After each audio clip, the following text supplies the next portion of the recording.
shark, bite like a great white. I'm a shark, bite like a great white. I'm a shark, bite like a great white. Gas, no brakes, I'ma take mine. My team looking like we got 6 rings. Back up all the shit, I'm talking all big things. My team looking like we got 6 rings. Back up all the shit, I'm talking all big things. I'm a shark, bite like a great white. I'm a shark, bite like a great white. I'm a shark, bite like a great white. Gas, no brakes, I'ma take mine.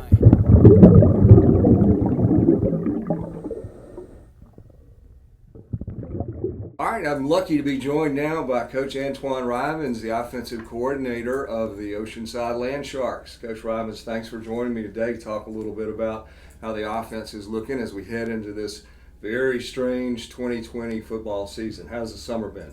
It's been great, I mean, we've got a lot of work in considering the conditions. The kids have really bought into the little funky situations we have, but they've worked hard. And I understand you've had to work for the full summer in groups of 9, 4 groups of 9, is that right? For most of it was 9. Now they've allowed us to get 15.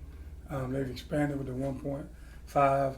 Now we're in helmets, so it's kind of slowly working toward the progression of actual practice. Mm-hmm. But it's been good. Been doing a lot of 7-on-7 work?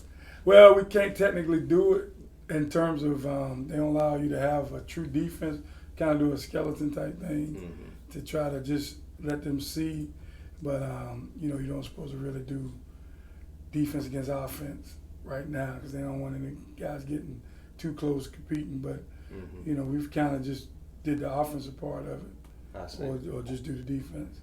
Any particular guys standing out? I realize it's still early. We got a ways to go before the first game, but how is the personnel looking? I mean, all of them moving around well. A receiver, Bryce and Blaine. They're twins. They'll be seniors this year. They're doing well. Fletcher Files is, going to be a leader for us. Fletcher's played the last 3 years. As a senior. Yeah, as a senior, and he's doing well. And Dana Brunson. He's played a lot of football. He understands his position and he does well. Gives us a variety of run and pass options. I think he's going to have a real good season. Then you add, Zay Alford and Rico Harrell. And Zay is new. He's Coach Alford's son. Yes, he's Coach Alford's son. He's going to be a two-way player as well as Rico. They both have played defensive back and receiver. But, they've brought us a little more athleticism and speed to that position on offense. So we're excited about them. As far as running backs, Von Blue, who's transitioned both. He does DB also. Then we have Lamar, Prelude. He's done well working at running back. And he's a senior? He will be a senior also. Yeah. Then we have Rhett Powell, who's doing some. So, we got a lot of pieces. We just got to see how it all fit. Right now, we're just kind of learning offense. A lot of our guys, fortunately, know it from last year, so we don't have to teach it from scratch.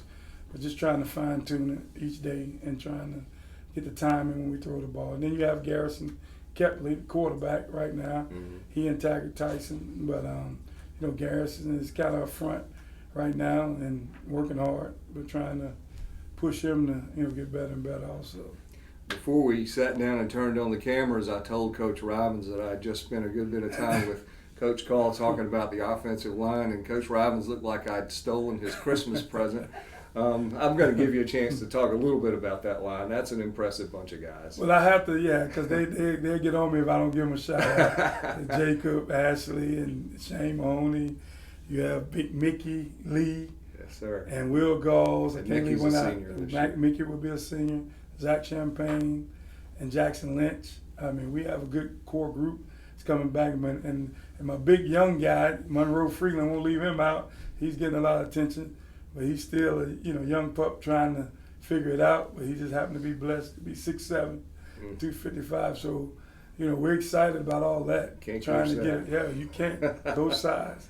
And with the little, aggressiveness and athleticism. So he has it all going into it. But we're excited about those guys. They have to definitely be the leaders of our offense. If without them. So you had such a great running back last year in Keegan Williams, and I know you've talked a little bit about the personnel at running back, but I'm curious, is there going to be a change this year? You're going to throw the ball more, or do you expect to have the same kind of balance you had last year?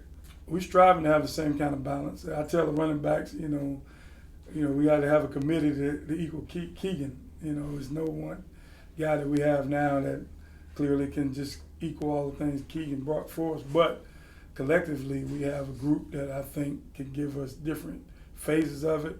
And with Garrison Kepley and Taggart, they're more of a mobile quarterback. So we'll do a lot more things with them on the run. Mm-hmm. And, those, like we see people in, the NFL, like, the Ravens, we have those type of abilities because Garrison and Taggart allows us to run some at the quarterback position. So now we add another phase to what we've done as far as just passing or just handing it off to Keegan. Now they have to worry about the quarterback possible running also. So that's something that we'll add this year that we hadn't really done a whole lot in previous years. Mm-hmm. You're only going to be able to play in pads, practice in pads, that is, for a few days before the season starts. Is that right? No, well, it'll probably work out to probably a week, about 7 to 6 days. The first couple will be in helmets and shoulder pads, but then we'll put on the full gear. But we have like a full 2 weeks before we play. The first week and then the game week. So we'll get the pads. So you'll get probably about 5 or 6 padded days, which is not a lot. So that, it's going to be interesting, that first game. But, everybody's dealing with it. So everybody's in the same boat, exactly. I suppose, yeah. Exactly. And I know you're excited to be stepping up into AAA this year, getting to play some bigger schools. Yes. And, it's welcomes another challenge for us. So I'm excited. Our region is a few different teams. North Charleston, I think, is the only team we really playing from last year. So, we get to see some different games, different teams that, allow us to be able to show what we can do and kind of get a different feel of what we expect for the playoffs. So, we're excited. 3A is a tough division. The Dillons of the world and the teams in the upper state, they do well. So, but we got to start with the first game. So. Well, it should be an exciting season. I know we're all ready to see what kind of offense you're going to put on the field this year, and hopefully we'll get together and have another chance to chat as we move along in the season. Thanks for joining me. Thank you for having me. My team looking like we got 6 rings. Brag about the shit, talking all big things.